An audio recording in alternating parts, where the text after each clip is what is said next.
Welcome back to Questing Beast. I'm Ben. Today we're taking a look at Fronds of Benevolence, which is an adventure by Andrew Walter designed for the Troika role-playing game system, which I've reviewed previously. Andrew Walter not only wrote the adventure, he also illustrated the whole thing.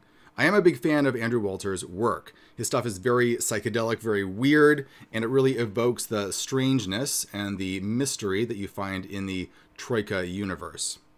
Here's our back cover here, summarizing the gist of the adventure. Before we get going, though, quick shout out to some of our new patrons over on Patreon, including the Stars Are High, Colin Sproul, and John Edwards. Thank you so much for supporting the channel. If you would like to join them, there is a link down in the description below. Let's take a look at what we get inside here.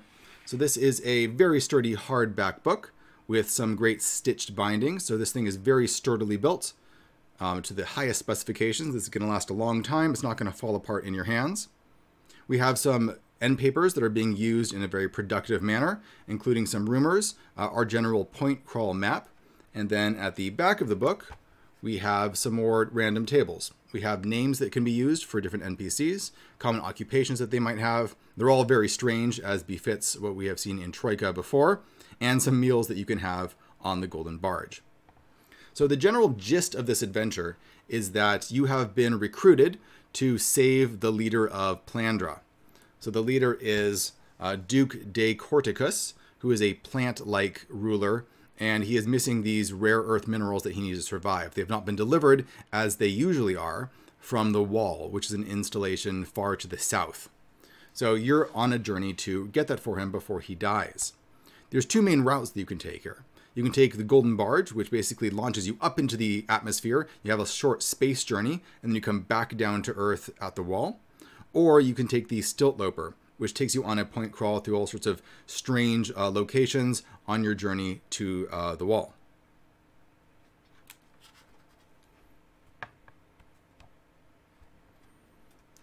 Time is of the essence here. What you do is you roll 4d6, and that determines the number of days that you have before the Duke de Corticus will die. You're not necessarily going to know this number, though, so you're going to have to move as quickly as possible. Although perhaps PCs that have some expertise in medicine or maybe botany can figure this out, how long they have, that is. The way that it's structured here is that each day is shown with these 4 dice that have 6 pips on them, and each pip represents 1 hour. So as time goes by, the referee can simply cross off different pips to show how much time has gone by, or cross off an entire row when a whole day goes by. It makes tracking time much more easy. The different locations often have time connected to them as well. For example, there's 2d6 next to the Rainbow Badlands, so traveling through this location takes 2d6 days. Some locations have a 1, for example, showing its 2-day journey between those areas. So this isn't a literal representation of where everything is. It's just a conceptual map linking different scenes, I suppose. If players go off this beaten path, then the referee is going to have to do some improvising. We have some general overview of the different kinds of travel that you can use. If you take the Golden Barge up in space, then there is the risk of being attacked by void beasts and perhaps crash landing on an asteroid, which would be a pretty dire circumstance because I think it's going to be hard to get back to the planet from there. We have NPCs that you can find on the Golden Barge, and then we get into the Stilt Loper journey. One thing that I found a little annoying was the way that the description in the book seemed to jump back and forth a lot. There isn't necessarily an order in which these are presented. The pages are listed on these little pictures, which is really nice, but it does kind of jump back and forth. For example, we kind of go through a lot of these locations, then we finally get locations for the Wall, and then we start getting locations for over here. So there's kind of a bouncing back and forth in the text for the different locations.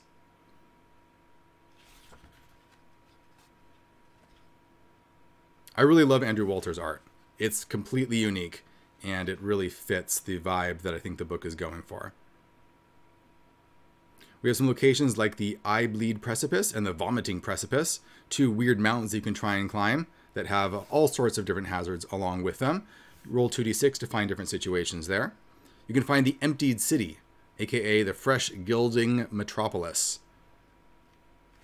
there is a definite sense of, it's almost a dying Earth vibe. I've been reading a lot of Jack Vance recently, and the weirdness and the way that there's all these strange dying civilizations and species that no one really has a good explanation for, just scattered around, is something that this book really picks up on, I think. If you crash on the asteroid in your golden barge, you can meet these weird little dudes that are probably going to be looking for a human sacrifice. You can go through the Rainbow Badlands and meet the wine-colored raiders. All of these have stat write-ups and pictures at the back of the book. You can try and land at the landing station here, the launch and landing station Indomitable, and make your way to the wall from there.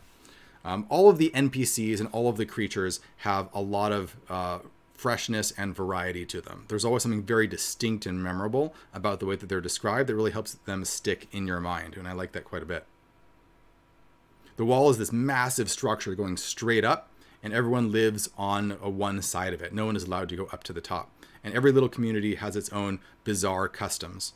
We have a variety of ways that you can get up the wall, including a monkey swarm. So a monkey monger directs his chattering entourage to bodily lift the characters up the wall in a chaotic tumbling mass. Or perhaps there's a fancy levitating glass platform, normally reserved for Teratogans, but perhaps there are some free spaces, extraordinarily expensive. We have weird little factions that you can find, like the realists, who walk sideways on the wall and regard the wall's surface as being the real land that you're supposed to walk on. We have some great monsters, like this giant golem-like thing made entirely out of arms, holding swords and whips that you can have to deal with. You can meet this strange dude, who is the source of the minerals not being delivered to the city. So perhaps you can convince him in order to restart the delivery of the minerals, or you can steal them from him, or try and hijack the machines that mine it. There's a variety of possibilities there. We get into the Great Blue Oak, which is this section over here, which again is at the end, and I would have liked that to be earlier, I think. There are some parts in this book that are just kind of confusing, where it's not clear how the locations are physically laid out. And that is kind of the result of having this point crawl system where things aren't shown on a map. So it's hard to figure out the actual physical relationship between the different spaces. For example, from the Eye Bleed Precipice, you can make your way, I suppose, to the Blue Oak because it's connected here. But when you start reading the Blue Oak, you read a short description of it, and then it starts out by saying, descending this tree is like climbing down a small mountain. So, wait, it's a huge tree the size of a mountain? But why are you at the top? It doesn't really explain why you would be at the top of this thing if you were going from this mountain across the plains to an oak. So is the oak, maybe it's underground and you come across its leaves and you climb down from there? It's really unclear. So that is just kind of confusing. And that's true with a lot of these locations. I don't really know where they are relative to each other. Do I go north? Do I go south? There's no map to really orient you, which I think also makes things a bit harder to just rule on the fly as a referee. You can certainly blend these things together. This book makes reference to the Hill Cantons books, which are a great series of books that I've looked at before, which have previously used the point crawl method.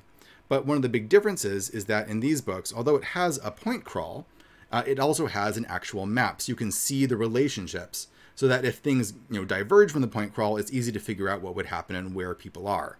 So that's not really the case in Fronds of Benevolence.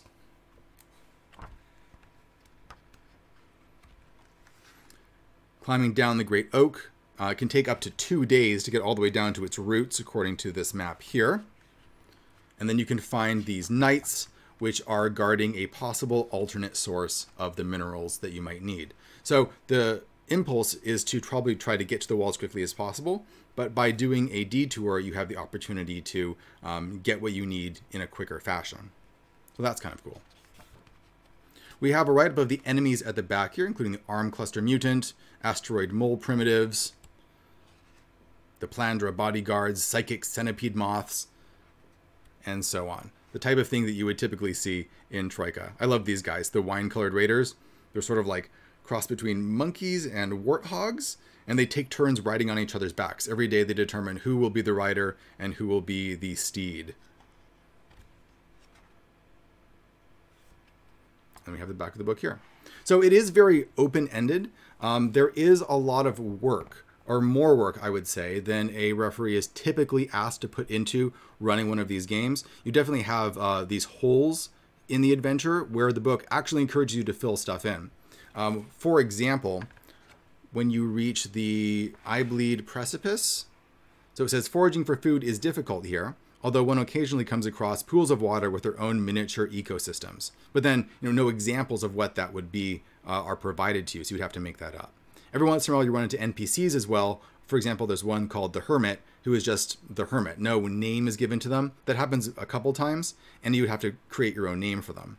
Now, this is assisted by having names at the back of the book, of course, but it would be nice just to have more information provided so that the referee has to do a bit less work than the book is asking them to do, just to make things easier. Because the world of Troika is very strange and very surreal, and a lot of people have a hard time improvising in that kind of environment while staying true to that tone. So I think some more guidance would have been appreciated. However, the look of the book, the art is really good, and there's tons of fun ideas that can easily be stolen right out of this and plopped into any sort of fantasy science fiction adventure that you might be running. If that sounds interesting to you, as usual, I've put links down in the description below where you can check this out for yourself. And thanks for watching, everybody. See you guys next time.